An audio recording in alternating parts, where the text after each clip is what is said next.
এই নিয়ে তুমি কোনো চিন্তা করো না, হালিমা আর তার পরিবারকে আমি দেখে রাখবো।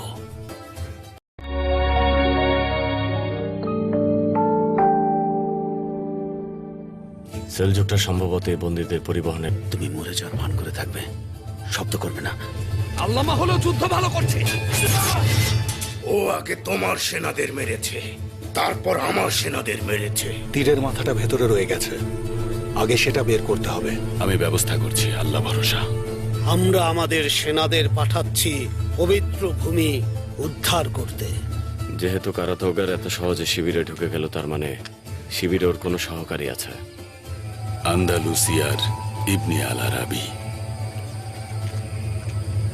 আমি গাই শিবিরের আর্তনাদ।